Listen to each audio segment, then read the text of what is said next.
Welcome to Married to Movies. John Russell and Tracy Kring have spent over 20 years in cinematrimony, making films and navigating marriage. They produce, write, and critique films, all while happily sharing life and business. Good morning, babe. Happy Valentine's Day. Happy Valentine's Day. I'm kissing you from afar. I bought these earrings from Shein. Right. Where all good earrings come from. I got them for myself when your mom was dying. Then I used them on Wheelie Kids. All kinds of negative memories. I came back from that shoot and I gave them to my niece, Izzy. Okay. And I forgot that part. Right. I thought that the actress had taken them. At Christmas, Izzy showed up and was wearing these. Wearing them, yes. And I said, "Where did you get those earrings?" And she said, "You gave them to me. I love them." And I was like, that was a mistake. I should not have done that. I should not have given you those. I've thought of these earrings so many times. Really? And wished I had them again. Her father, my brother-in-law, Jared, had my name for Christmas. And he bought them from Izzy to give to me for Christmas. These only cost like 70 cents. Exactly. And she probably made a big profit. She probably made like Elon Musk kind of profit on I'll give you those 20 earrings. bucks. Yeah, exactly. I was telling my friend, I don't have a shopping problem. Oh. I have a shopping cart problem. There's a satisfaction in putting something in your shopping cart. I have filled my shopping cart in the Shein app to the point where it says you can no longer put things in your shopping cart. Wow. Really? Yeah. I didn't even know that was a thing. I didn't either. Because, like, there's always if you want to really fuck with somebody's website, you go and put, like, 10,000 of their mugs in the shopping cart, you know? Okay. It, like, messes with them. Right. Somehow. That's, like, whenever, you know. Like, if we wanted to, like, order, like, a bunch of Turning Point USA t-shirts or something. Yeah, but you just go and put, like, 20,000 in your cart and leave them there. And that way they can't sell them to anybody else. I rarely pull the trigger on buying them, but then like I already feel like I own them. Exactly. Because they're in my cart. Right. It's my cart. There's this sense of like, I have good taste. I've picked out really cool things. I don't actually have to own them to possess them because I'm possessing them digitally, virtually. Yeah. It was my birthday. It was. And I'm wearing all birthday swag. This is a London Fog jacket. It had a tag for $225 on it. How much did we get it for, babe? Like 13. That's it, babe. $13. Yes. And this was given to me by my friend Janet. We went to couple of the thrift stores in Paterson, New Jersey. Paterson. Oh, thank God for Paterson. We have two major things about Paterson, New Jersey. When we first arrived in this area, we booked a gangster rap video. And we were shooting at this defunct like projects area. Yes. But it was starting to get dark and the rapper turns to us and says, "Yeah, we got to get out of here. We got to wrap this up. Yeah, we got to be. We cannot be here. After we cannot dark. be here at night." He wanted a hand grenade in the video, and I was like, "Well, how am I going to get a hand grenade? I mean, you know what is avocado? It rolled like a hand grenade. It's rolling. Yeah, it's rolling. Yeah, exactly. It's not going to be a problem. The other thing about Paterson, New Jersey, along with a huge gang population, it also has a lot of great thrift stores. It's like on the thrift road, like the Silk Road. It's on the thrift road. I feel like large cities, they feed the thrift tributaries. There's no thrift like the thrift in Paterson, New Jersey. Things that make me happy. Food, clothes, movies. Okay. Music, candy. These are things that make me happy. I mean, that's me and me. We went and saw a movie. Actually, it was the cutest little theater. I love all the little New York towns. They're so adorable. It was like one of those like really small strip malls. Yeah, it's like got a grocery store. Yeah, and it had a Chinese restaurant, which, hey, man, we had it figured out. We went to the Chinese restaurant. I ordered at the Chinese restaurant. I went over and bought, black market candy at the store. Yeah. Filled it up into my new purse. Your new purse, which I got you at the thrift store. We could even put spare ribs in here if we wanted to. In my purse, Yeah, we could put spare ribs in the purse. I took my egg rolls into the movie theater. Absolutely. It was fantastic. So the movie we saw was Send Help. The last film he did was Drag Me to Hell, except for the Marvel movie. And it starred Rachel McAdams. It was such a showcase. I think watching The Notebook, you don't really see this coming. And she does like that weird lady at the office so well. She like kind of gets passed over because this new guy is coming into the position of like president. She's going with him on a business trip because she is really good at her job and she's really smart. Right. And she's like obsessed with Survivor and wants to be on Survivor. And the plane goes down. And they're sort of setting up kind of like in The Edge, where she has all of this knowledge. Like they set up like the books and she like talks to her parent. I would say that it is a bit of a satire also of those kind of movies. Well, yeah, it's got the Sam Raimi salt to it. Like it's just a little Sam Salt. Yeah, it's just a little campy. Oh, definitely campy. But he kept it like believable. You know, he kept it. He did. He reined did. in. It's not a comedy, but there definitely are some very funny things in it. Imagine if literally, if you took Castaway and Evil Dead and kind of put them together. And Horrible Bosses. Yeah, and Horrible Bosses. Or the shark. What's the shark one? The indie one? With Kevin Spacey. Oh yeah. Swimming with Sharks. I think that's it. I think that's Swimming It's with like Sharks. that. The CEO dude, the president, gets injured. Oh, he's such an asshole. And he's such a little bitch. He is such a bitch. He can't do shit. He's not smart. He's not funny. And he's not cool. He's not interested really in learning anything. They try to act like she's feeling romantically about him. A little bit. I don't think that was sold. No, I think that it was it would be sex of convenience for her. The thing I loved was as the movie progressed, she was less and less of an office mouse and she really became super beautiful and capable and tan and her skin looked amazing and her hair looked amazing. But we find out why later in the movie, which is a great twist. Send Help delivered on all very fronts. Very fun. Smart. There is a lot of gross blood and viscera. Oh, there's some gross out. Yeah, there's definitely some gross out. We wanted to have a movie night in, and we rented a couple of movies. The day before, yeah, it was like the night before my birthday. We were gonna rent a couple movies. Fuck 'em Hall. Fuck 'em Hall. I'd never heard of this movie. No, me neither. Yeah, they've done a terrible job of advertising this film. I love movies that kind of make fun of things. You know, like they're just these parody movies.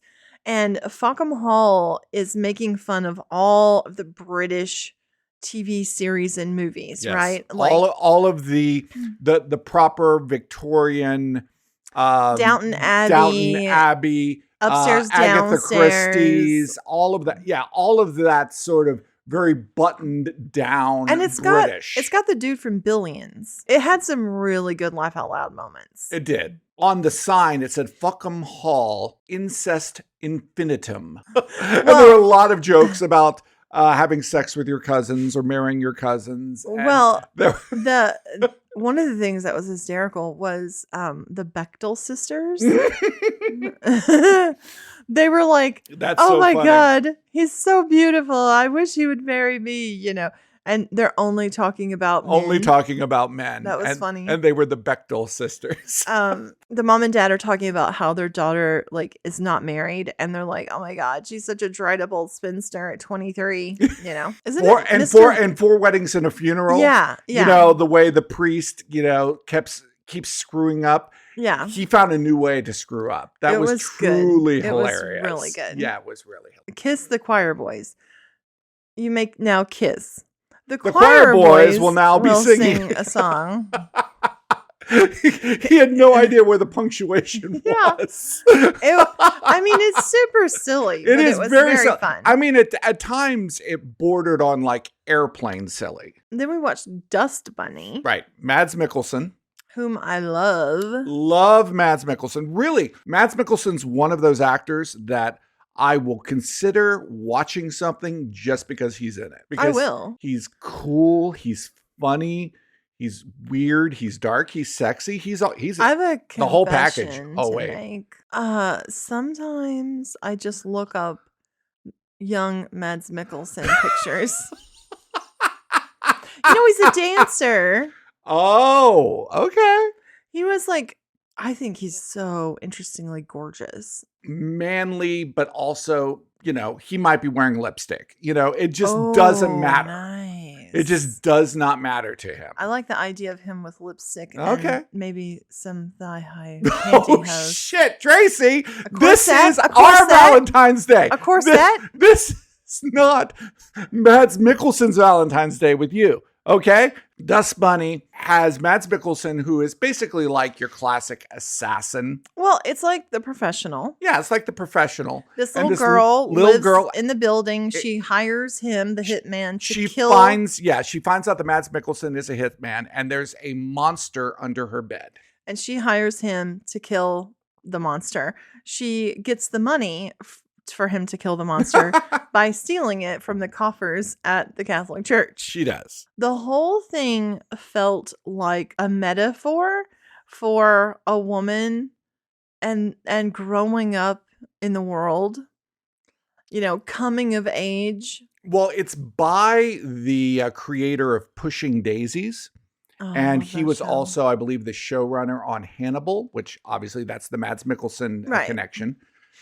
And this guy has always been sort of in this sort of cute, dark place. It's got an aesthetic, but like without being, It's like it's Tim Burton meets Wes Anderson kind of vibes. It's not so much that it takes you out of the story, which is where I feel like that's where I'm with Wes right now. Yeah. It's like it's just too much. It's too much affectation. It's style over substance. It is. There's just not enough movie there anymore. One of my favorite movie going experiences ever was seeing Rushmore. That's a great That movie blew my mind. Yeah. I loved it. Blew my mind out the door. And the music, the story, the introduction of Jason Schwartzman. I loved Bill Murray. I mean, it was the perfect film for me. And it was the first time where I saw someone doing the things that I felt inside when I was a kid. Oh, interesting. Like wanting to make my own plays, like his Vietnam piece. All of the plays that he would do. That's like so my inner life. It was like, oh my God. Well, there's nothing you love more than kids acting like adults. Yeah. So when you had like the little kid and he was, talking about, killing Charlie and stuff. And he was like, 8 years old, that was hilarious. Yeah. But like, that's how I felt inside.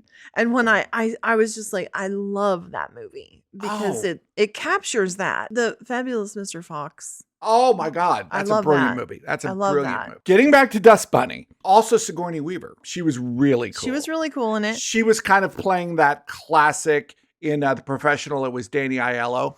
Who played the character who's kind of like the handler of the assassin. And is The Professional the one with Gary Oldman? Yes. He does the thing with this crunching the pill. Right. Yeah. No, I think that other guy actually does crunch a pill in this. Oh, really? Yeah, just kind of as a nod to The Professional. But like, it's the guy from Late Night with the Devil. I don't know his name. Oh yeah, that guy. Yeah, that guy.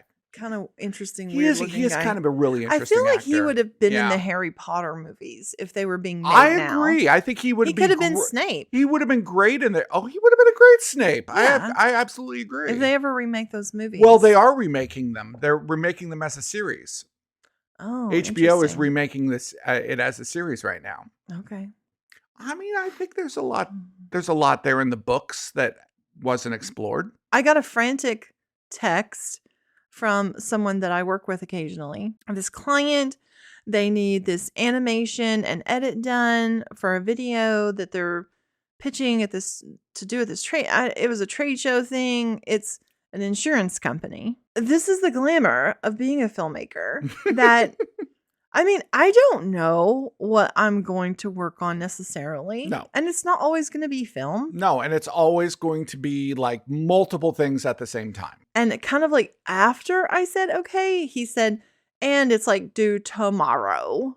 And you do the work. Uh-huh. And then they say, oh, you can't use those images that we said you could use. Well, they said they had a subscription to a stock footage company, right? And they had given me all the references. Right. So you are using that stock footage company. Well, that makes total sense. I used a few that they wanted, but then I filled it in searching for stock on the site myself. Which you have been known as the master of that. I mean, I'll work really hard to find something that is fitting. And that in itself is a job. That's Yes, a no, job. it's a job. There are people that's the only job that they do. Yeah, that's is a person's that they job. find that, stock footage. Then they say, oh, by the way, we don't have the license we to don't have use that license. any of that. I told my client, look, we're not going to find replacements for this, but you could subscribe to it. And it was a lot to subscribe to. And I don't know the budget side of things, how that went, but he subscribed so that we could get the stuff we needed. And I appreciated that you didn't just take on all the burden yourself and go, oh, well, fine, I'll just go find more footage, And instead you were like, look, I've done my part. Now you've got to do your part. Yeah, you have to support me. You have to support me. If you want this job done in the time frame that you said you wanted it done, at the price that you said you wanted it done, then you're going to have to pony up. We had to do our own voiceover. There wasn't even time to hire a voiceover person and get it approved. That is kind of cool, the way that you can just talk it in and then AI will change the voice. So I talked in the voiceover and we thought if we did that, we would have more control over it rather than just go straight AI voice. Right. And it's not that I support this. This was a last ditch kind of thing. Now you can actually train AI to be you. And you could train it with your own voice. So then you're just texting in whatever you need to say in a voiceover and it's your voice. And that's how all these AIs are working. They originally were a person. I talk it in, send it to him because he had the subscription to do this technology thing. He translates it from audio and revoices it. And then the client listens to it and says, could we get a style of the voice that has less accent? What kind of accent was it? They were picking up on my southern accent. They're picking up. Were you talking like this? No. Were you talking about corn pone and hay straws, Tracy? I was really trying not to have Tracy? an accent. Tracy, you're talking about corn pone and hay straws? They are a company based on the East Coast. Mm-hmm. They're from the Northeast. Okay. And I don't get away with shit with these people. I get you. They smell it on me like hog jaw and collard greens. That's right. I can think, oh, wow, I don't have an accent at all right now. And I'll walk up to a person and go, hi, and they're like, where are you from? Because I just always feel like they immediately want to know, are you a racist bigot? Are you a Christian freak? That is a problem. And I'm just like, I'm from Tennessee. Yeah. I never get away with it. And even in a computerized voiceover where I thought I had absolutely no accent, I had an accent. Boom. And they said it's too much accent. So we just had AI do the reading itself and it was fine. Honestly, if I had hired someone, I would have been done in 10 minutes. Right. But we didn't have the time. I had to spend hours on it. Right. But we didn't have the time. Yeah. I don't really support the use of this technology, but I had to. I think the technology is as long as it's used as technology, as something to augment what already exists and to make it better, then that's fine. Well, it's very possible the next time you're in a medium to high budget hotel chain in the Midwest that you might see on a loop at the hotel a commercial that I made. There were a couple of movies that you really watched that I was busy and wasn't really watching. I don't get this. Decision to Leave. I don't understand this. It's like you say, okay, let's watch this movie. Mhm. And then apparently somewhere in like, I look over and you're just like, I mean, you're always doing something else while you're watching the movie, but I can tell you're not even connected to the film at all. Yeah, Decision to Leave was the Park Chan-wook, I think is the way you pronounce his name. Old boy. He did, I don't remember. What was it about? It was the one about the detective, and he was trying to solve the murder, and then he fell in love with the suspect. And Wow. yeah, it was No that. clue. Oh, No clue. What are you? And then It was on for like 3 hours. I'm glad I didn't waste all that time on it. Predator Badlands. Okay, so I With was Fanning. enjoying that. Then we got to Elle Fanning, and it just wasn't anything new there. What do you mean there wasn't anything new? I was like, oh god, The Predator, and he's like going to another planet. No, that was new. I'm talking about when we got to the android character. What? The android character wasn't interesting to you? No, I didn't like her at all. Why didn't you like her? I didn't like her. She was like super annoying. She was very innocent, and she very much fell into that idea of What's it called? Wayland Yutani? Yeah, Wayland Yutani. The very helpful, very pleasant, always very bad. positive. Always bad. She wasn't bad, though. I just felt like she was not nearly as good and as grounded in being like a synthetic as people in the past have been with the milky. Lance Henriksen. Are you kidding me? Yeah, he's great. He's so good. I liked the interplay because I am curious about like how do these predators live? Like they are an indigenous people, yes, and they're living as such, and they have to go prove themselves. And in this case, this Vision Quest vibe, right. You have to go and kill your prey so that you can receive your invisibility. It's like technology, right, which is not really important. That's really cool. That's really cool. Yeah. I think that was a great setup. Where the hell are the predator women? Yeah, and it makes me worry for them. No, like, is it one of those things like the men are a praying mantis and they kill the woman after the baby's born? At the end of the movie, in kind of the post-credit sequence, it mentions his mother. So that she is coming. It's just very male. You were talking to a friend of ours who called you on your birthday, and they brought up that 8K TVs were going away. That's true.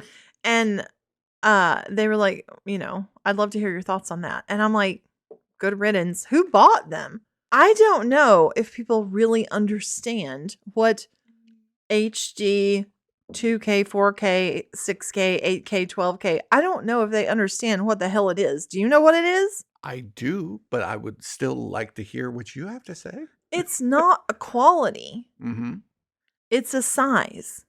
It's literally referring to the frame size. It doesn't have anything to do with the bit depth, which is what is important. The concentration of pixels inside of those dimensions is what's really important. Right. Not the dimension of the thing. The dimension of the thing does matter the larger the screen it's going to be on. Right. Okay? Right. So, like, if it's on a TV screen at home, like, 2K is fine. 2K is what we consider normal HD. 1920 by 1080. That's normal. Okay. And then vertical now, we're watching the same dimensions in vertical on our phones constantly in reels and stuff. Okay. And even on Netflix, you can pay to have the 4K version of Netflix for your 4K TV.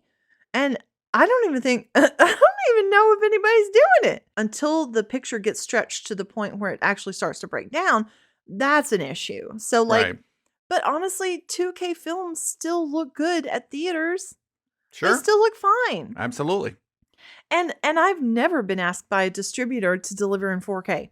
Now, I'm probably not making the movies that require that. Like, I'm not making Predator Badlands. The good thing about it as a filmmaker, though, is being able to move around in the frame and like have all of that space that you filmed and be able to zoom into something and reframe something in post. And that's very handy. Right. But to the layman, to the average person watching TV at home, I don't think it matters at all. So in conclusion, it's not the size that counts, but the motion of the capture. I want a little postscript that I love the show Ponies. I don't hear a lot of people talking about Ponies, and I really think you should check it out. It's super fun. I was like, am I going to like this after the first episode? But it's about these women whose husbands get killed. Their husbands were like spies for the CIA. They're kind of recruited to and be this spies. is like in the like late 70s, early 80s. The Cold War vibes. Yes. And they're in like Soviet Russia.